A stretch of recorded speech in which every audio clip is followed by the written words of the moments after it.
சேலத்தில் தொண்டு அறக்கட்டளை மூலமாக முதலீடுகளை பெற்று மோசடியில் ஈடுபட்டதாக 3 பேரை காவல்துறையினர் அதிரடியாக கைது செய்தனர்.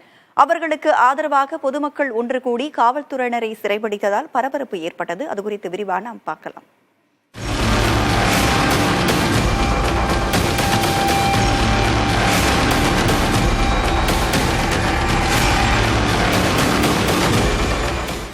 மோசடி நடந்தால் வழக்கமாக பாதிக்கப்பட்டவர்கள் ஒன்று கூடி போராடுவதை பார்த்திருப்போம்.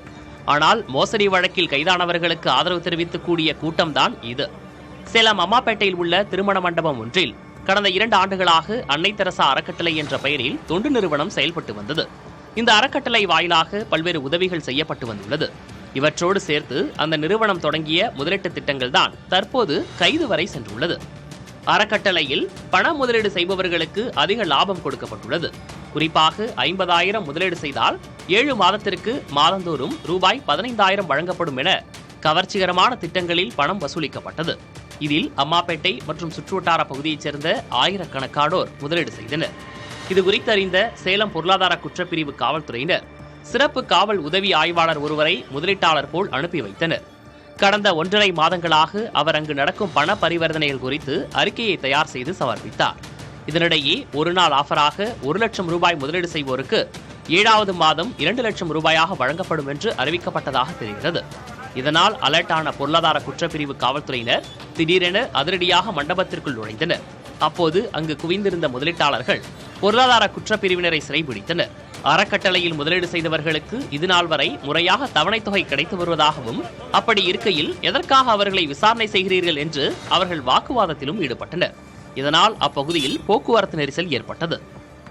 10 வேலைக்கு போகணும், ஓட வேலைக்கு போறோம், 100 நாள் வேலைக்கு போகலாம், அதுலயும் மாசத்துல 6 நாள் தான் வேலை தராங்க. இதை வச்சுதான் நாங்க பண்ணிட்டு இருக்கிறோம். இது எங்க வீட்டுக்கு இருப்பாரு, உங்களுக்கு வேணும்னா அந்த எக்ஸ்ட்ரா பூரா இருக்குது, மாத்திரை சீட்டு மருந்து சீட்டு அனைத்துமே இருக்குது, உங்களுக்கு எல்லாம் நான் காட்டுறேன். 2 வருஷமா அதை கொடுக்குறாங்க. நான் அதை வச்சுதான் நான் ட்ரீட்மெண்ட், என் பொழப்ப அதை வச்சுதான் போகுது. ஹேண்டிகேப் அவருக்கு 1500 வருது. அவர் ஆஸ்பத்திரி செலவுக்கு எங்களால செலவு பண்ண முடியல. ரொம்ப வயசாயிருச்சு, 60 வயசு. நாங்க என்ன வேலை செஞ்சு அவரை நான் காப்பாற்ற முடியும்? இந்த 1500 வச்சு நாங்க என்ன பண்ண முடியும்? இந்த அம்மா தான் எங்களுக்கு மாசம் 2 கொடுக்குது, சாப்பாடு கொடுக்குது. எங்களுக்கு உதவிதாக செய்யறவங்க நீ அதை கெடுக்கிறிய. நாங்க எப்படி ஒட்டிக்கு ரெட்டியா நாங்க கொடுத்து வாங்கிக்க முடியும், செய்ய முடியும்? என்ன வருமானம் வருது? இந்த அம்மாவுக்கு பிரச்சனையா இந்த லட்சம் பேர் விடமாட்டோம், எந்த போலீஸுக்கும் பயந்துக்க மாட்டோம். அந்த அம்மாவுக்கு எந்த ஆபத்து வரக்கூடாது. தெய்வம் மாதிரி எங்களை காப்பாத்துது. பவுத்துக்கு கஞ்சி குடிக்கிறோம், வருஷத்துக்கு ஒரு சீலை கொடுக்கிறோம். நாங்களாம் பாடு களவெட்ட போனாதான் சோறு. அதுல மண்ணாளி திங்கர் சோத்துல மண்ணாளி போடுறீங்களே.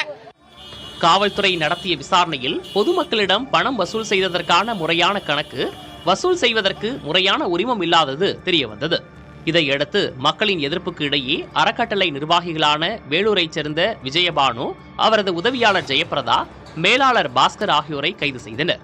மேலும் ஊழியர்கள் 2 பேரிடம் பொருளாதார குற்றப்பிரிவு போலீசார் தீவிர விசாரணை நடத்தி வருகின்றனர். 8 கோடி ரூபாயை பறிமுதல் செய்த காவல்துறை 500 கோடி ரூபாய் வரை மோசடி நடந்திருக்கலாம் என்று தெரிவிக்கின்றனர்.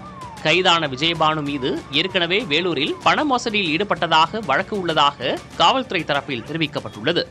பொதுவாக இதுபோன்ற சிலந்தி வலை மோசடியில் சிக்குபவர்கள் மோசடி செய்யப்பட்ட பிறகே பதறி துடித்துக் கொண்டு காவல்துறையிடம் புகார் கொடுப்பார்கள். மாறாக இந்த விவகாரத்தில் காவல்துறையினர் முன்கூட்டியே அலர்ட் ஆகி காய் நகர்த்தி செக் வைத்ததால் மேலும் பலர் மோசடி வலையில் சிக்கி ஏமாறுவது தடுக்கப்பட்டுள்ளதாக கூறப்படுகிறது. புதிய தலைமுறை செய்திகளுக்காக ஒளிப்பதிவாளர் சதீஷுடன் செய்தியாளர் மோகன்ராஜ்.